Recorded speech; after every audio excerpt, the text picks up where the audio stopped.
بسم اللہ الرحمن الرحیم۔ ایڈوکیٹ ریحان علی خان آپ سے مخاطب ہوں۔ امید ہے کہ آپ سب لوگ خیر و عافیت سے ہوں گے۔ تمام دیکھنے والوں کو میری طرف سے السلام علیکم۔ ناظرین اکرام، حکومت پنجاب نے پچھلے ماہ ایک آرڈیننس جو ہے وہ جاری کیا، the protection of ownership of immovable property ordinance 2025 کے نام سے یہ آرڈیننس حکومت پنجاب میں نافذ العمل کیا گیا۔ اس آرڈیننس کا مقصد یہ تھا کہ کسی کی جائز پراپرٹی کے اوپر کوئی ناجائز قابض بیٹھا ہوا ہے اور وہ جو ایک کمیٹی اسٹیبلش ہوگی ڈی آر سی جس کا نام ہوگا، ڈپٹی کمشنر اس کو ہیڈ کرے گا اور ود ان 90 ڈیز اس کا جو ہے وہ فیصلہ کیا جائے گا اور 24 گھنٹوں میں اس کا قبضہ بھی ڈلیور کیا جائے گا۔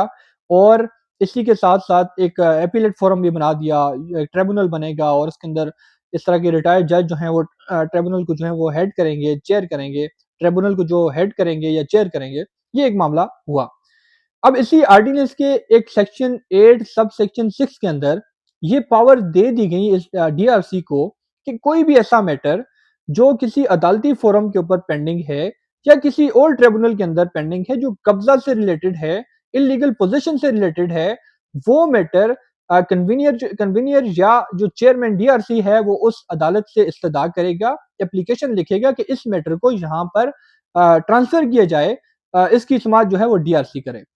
اب اس جو قانون جو بنایا ہے اس کو تمام قوانین کے اوپر جو ہے وہ برتری دے دی گئی، اس قانون کو برتر بنایا گیا تاکہ یہ جو ہے ود ان 90 ڈیز جو پراپرٹیز کی جو مقدمات ہیں انلیگل پوزیشن سے ریلیٹڈ ان کے فیصلہ جات وہ کر سکے۔ اب اسی کے اوپر جب ڈی آر سی نے کام شروع کیا اور کچھ ایسے کیسز جو سامنے آتے ہیں جن کے اندر فیصلہ آباد کا ایک کیس سامنے آیا جس کے اوپر پیٹیشن جو ہے وہ high court, Lahore high court کے اندر جا کر انہوں نے ریٹ پیٹیشن فائل کر دی اور ڈی آر سی کے اس اقدام کو جو ہے وہ چیلنج کر دیا، جس کی سماعت ہر لیڈی شپ جسٹس عالیہ نیلم صاحبہ نے کی اور اپنے تحفظات کا اظہار کیا اس ڈی آر سی کے جو کام ہے اس کے اوپر۔ انہوں نے کچھ ریمارکس دیے جو میں آپ کے ساتھ شیئر کروں گا۔ تو ویڈیو کی جانب چلنے سے پہلے آپ نے اگر میرا یوٹیوب چینل سبسکرائب نہیں کیا تو کائنڈلی اس چینل کو سبسکرائب کیجیے گا، ویڈیو کو لائک کیجیے گا اور آگے بھی شیئر کیجیے گا تاکہ کسی کے کام آ جائے۔ Chief justice Lahore high court نے ایک کیس کی سماعت کی جو ریٹ پیٹیشن تھی، جو کہ فیصل آباد کے ایک شہری نے ریٹ پیٹیشن دائر کی بیفور لاہور ہائی کورٹ اور جس کی سماعت ہر لیڈی چیف جسٹس عالیہ نیلم صاحبہ نے کی۔ دوران سماعت کچھ ایسے ریمارکس انہوں نے پاس کیے جو میں آپ کے ساتھ شیئر کروں گا۔ ایس سی ڈی سی اور حتیٰ کہ پٹواری کو یہ اختیارات دیے گئے کہ وہ جائیداد کے تنازعات جو ہیں ان کا فیصلہ کریں گے، قبضہ کے معاملات جو کہ زیر سماعت ہیں ہائی کورٹ میں، سپریم کورٹ میں یا کسی بھی کورٹ کے اندر پینڈنگ ہیں، تو یہ لوگ ان مقدمات کی سماعت کر سکیں گے اس آرڈیننس کے تحت۔ چیف جسٹس صاحبہ نے یہ ریمارکس دیے کہ انہوں نے شدید برہمی کا اظہار بھی اس کے اوپر کیا کہ یہ کس قسم کا قانون ہے، کیا پاکستان جنگل بن چکا ہے، کیا یہاں پر اب جنگل کا قانون چلے گا۔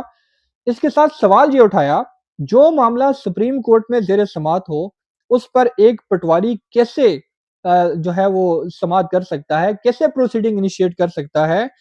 انتظامیہ کو جج بننے کا اگر شوق ہے تو وہ جا کر لاء کی ڈگری حاصل کریں، ایل ایل بی کریں اور پھر امتحان پاس کریں، وکیل بنیں اور پھر جج بن جائیں۔ اگر ان کو اتنا ہی شوق ہے اپنی عدالت بنانے کا، اپنے معاملات کرنے کا، تو پھر وہ جا کر قانون کا امتحان پاس کریں تو جج بن جائیں۔ اور پھر پٹواری کی اگر یہاں پر بات کی جائے، پٹواری حضرات کے اوپر اکثر یہ الزامات ہوتے ہیں کہ وہ جعلی فرد تیار کرتے ہیں، کرپشن کے اندر انوالو ہوتے ہیں، اس کے اوپر وہ اتنی زیادہ جعل سازیاں پٹواری سسٹم کے اندر کی جاتی ہیں، تو کیسے یہ جو ہے یہ ایک صاف اور شفاف طریقے سے ان تمام میٹرز کو دیکھا جائے گا، کس طرح سے یہ معاملات جو ہیں یہ چلتے رہیں گے۔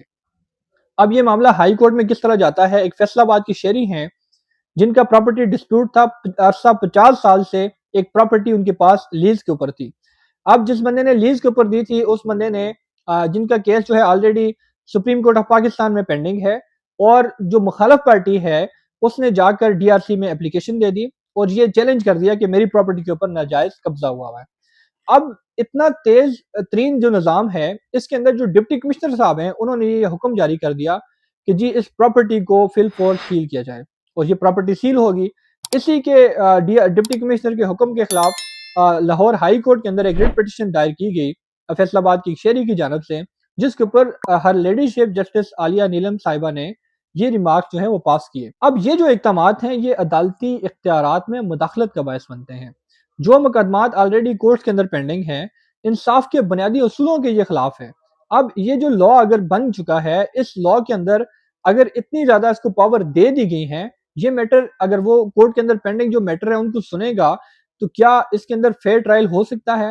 کیا ان میٹرز کے اندر ان کو فیئر ٹرائل کی اجازت دی جا سکتی ہے؟ کیا یہ معاملات جو ہیں قانون اور انصاف کے تقاضے پورے کرتے ہوئے کیے جائیں گے؟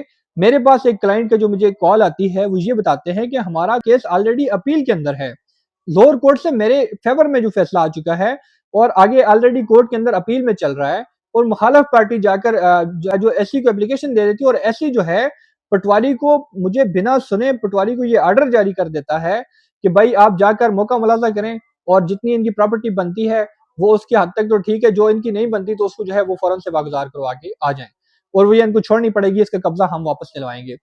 یہ حالات ہیں ٹریبونلز کے، یہ حالات ہیں جو ڈپٹی کمشنر اور ایسی جو جس طرح معاملات کو لے کے چل رہے ہیں، اس نے یہ بھی نہیں سنا کہ بھائی آپ کا معاملہ آلریڈی کورٹ کے اندر پینڈنگ ہے، کہ اس نے بتایا بھی کہ بھائی میرا یہ معاملہ جو ہے وہ کورٹ کے اندر پینڈنگ ہے، اپیل سٹیج کے اوپر ہے، تو آپ کس طرح اس میٹر کو سن سکتے ہیں؟ اس نے نہ تو وہ ڈاکومنٹس دیکھے، نہ کوئی ایسا میٹر کیا، بلکہ پٹواری کو آرڈر جاری کر دیا کہ جی آپ جا کر موقع ملاحظہ کریں۔ تو اس طرح کی کاروائیاں ہو رہی ہیں۔ اب چاہیے تو یہ تھا کہ جب یہ میٹر وہاں پر جاتا ہے تو اکارڈنگ ٹو آرڈیننس سیکشن 8 سب سیکشن 6 کی بات کی جائے، کنوینئر یا جو ڈی آر سی کا چیئرمین ہے وہ اس کو لکھے گا، کورٹ کو اپلیکیشن دے گا، ریکویسٹ کرے گا کہ اس میٹر کو یہاں ٹرانسفر کر دیں۔ اس نے یہاں سے بھی جو لا کی وائلیشن کی، اس آرڈیننس کے اگینسٹ یہ حکم جاری کر کے پٹواری کو موقع پر بھیجنے کے آرڈر جو ہیں وہ جاری کر دیے۔ یہ حالات چل رہے ہیں۔ اسی کے اوپر پیرا فورس کے اوپر بھی یہ سوالات اٹھے ہائی کورٹ میں کہ کیا پیرا فورس کی یہ جورسڈکشن ہے کہ وہ کسی پراپرٹی کو جا کے سیل کرے؟ کیا پیرا فورس جو ہے وہ اس کے یہ اختیارات میں ہے کہ وہ جا کر کسی پراپرٹی کے اوپر کسی کا قبضہ جو ہے وہ واگزار کروائے گی؟ یہ ریاستی طاقت کے غلط استعمال کی واضح مثال ہے۔ صرف ایک ماہ میں اس جو ماڈل کورٹس ہیں انہوں نے جناب 9512 کیسز جو ہیں وہ ڈیسائیڈ کر دیے۔ اب آپ خود سوچیں کہ ایک ڈاکومنٹڈ جو پروف ہوتے ہیں، اتنا لمبا چوڑا یہ سسٹم ہوتا ہے، کس طرح سے لوگوں کو انصاف ملا ہوگا؟ اس میں ہو سکتا ہے اکثریت میں کچھ لوگوں کو انصاف مل چکا ہوگا، لیکن کئی لوگوں کے ساتھ زیادتیاں بھی ہوئی ہوں گی۔ تو یہ معاملات اب اس سٹیج کے اوپر آ چکے ہیں۔ یہ سماج چونکہ اس سماج کے اوپر جو حکومت پنجاب اور متعلقہ فریقین کو نوٹسز جاری کر دیے گئے ہیں، 22 دسمبر کو لاہور ہائی کورٹ کے اندر ان کو طلب کیا گیا ہے۔ اب اس پوائنٹ کے اوپر بحث ہوگی کہ کیا زیر سماعت مقدمات یہ ٹریبونل سن سکتا ہے؟ کیا یہ ٹریبونل سب سے جو ہے وہ اعلیٰ بن چکا ہے؟ ایک ہوتی ہے سپریم کورٹ آف پاکستان، عدالت عظمیٰ، سب سے بڑی عدالت جس کو کہا جاتا ہے، اس کے نیچے یہ تمام high court, lower court, district court, یہ تمام اس کے اندر ہیں۔ اور یہ ایک ٹریبونل جو ہے وہ کس جورسڈکشن میں ہائی کورٹ کے اندر جو زیر سماعت مقدمات ہیں اس کو جا کر یہ سنے گا؟ اس کے اوپر یہ تفاضلات کا اظہار لاہور ہائی کورٹ کی جسٹس عالیہ نیلم صاحبہ نے کیے ہیں۔ امید ہے کہ اس کے اندر جو سکم ہے، اس قانون کے اندر، اس آرڈیننس کے اندر جو نیگیٹیوٹی ہے، اس آرڈیننس کے اندر جو نیگیٹو پرسپیکٹو ہیں، ان کو کم از کم جو ہے وہ ریڈریس کیا جائے گا۔ کم از کم یہ جو معاملات ہیں جو کورٹ کے اندر پینڈنگ ہیں، ان معاملات کو کم از کم جو ہے کورٹ تک ہی محدود رکھا جائے۔ کورٹ کے اختیارات سے جو ہے وہ تجاوز نہیں ہونا چاہیے۔ عدلیہ، مقننہ اور انتظامیہ، یہ جو ڈی سی اور ڈپٹی کمشنر اور اسسٹنٹ کمشنر ہیں، یہ پٹواری ہیں، یہ انتظامیہ ہیں، نہ کہ یہ عدلیہ ہیں، نہ کہ یہ انصاف کرنے کا ان کے پاس کوئی اختیار ہے، نہ کہ ان کے پاس اپنی عدالت لگانے کے کوئی اختیارات ہیں۔ اگر ان کو یہ اختیارات دے دیے ہیں تو ان کے اوپر بھی یہ باقاعدہ طور پر جو قانونی طریقے جو ہیں ان کو نہیں اپنا رہے، لیگل پروسیس کو نہیں فالو کر رہے، اپنی منمانی کے جو فیصلے ہیں وہ کیے جا رہے ہیں۔ ایک اور کیس میرے پاس یہ آتا ہے کہ ایک بندے کی فیور میں فیصلہ کر کے اور دوسرے دن اسسٹنٹ کمشنر صاحب اس فیصلے کو اسی فریق کے خلاف کر دیتے ہیں۔ یہ حالات ہیں ان ٹریبونلز کے، یہ حالات ہیں ان ڈسپیوٹ ریزولوشن کمیٹی کے، جو لوگ یہاں پر بیٹھے ہوئے ہیں۔ دیکھیں، یہ نہ تو کوئی جج ہیں، نہ تو ان لوگوں کے پاس قانون کی کوئی ڈگری ہے، نہ ان لوگوں کو ان چیزوں کا پتہ ہے، نہ ان لوگوں کو ان معاملات کا پتہ ہے۔ یہ سراسر یہ جو ان کو جو عدالتی جو اختیارات دیے گئے ہیں، ان اختیارات کی جو ہے وہ یہ ان کو نہیں ان کے پاس ہونے چاہیے۔ عدالت کا کام عدالت کے پاس ہونا چاہیے، ججز کے پاس ہونا چاہیے، کورٹس کے پاس ہونا چاہیے۔ اب ایک جج اگر کوئی بنتا ہے، وہ پہلے وکیل ہوتا ہے، پھر اس کے بعد پریکٹس کرتا ہے، پریکٹس کے بعد وہ جا کر جج بنتا ہے۔ تو ان لوگوں کے پاس تو قانون کی ڈگری بھی موجود نہیں ہے، ان لوگوں کو نہ تو ان لوگوں کو لا کا پتہ ہے، نہ ان لوگوں نے کہیں سے لا پڑھا ہے، تو کس طرح سے یہ فیصلے کیے جا سکتے ہیں؟ حکومت پنجاب کو اس کے اوپر نظر ثانی کرنی چاہیے، ان کو کچھ اختیارات جو ہیں جو ان کے بنتے ہیں وہ دینے چاہیے، نہ کہ ان کو عدالتی اختیارات دیے جائیں، نہ کہ یہ ساری چیزیں کیے جائیں، اور اس ٹریبونل کے اندر جو سکم ہیں، جو باضابطگیاں ہیں، ان کو دور کرنا چاہیے۔ تو آج کے لیے اتنا ہی تھا، اجازت دیجیے گا، بہت شکریہ، اللہ حافظ۔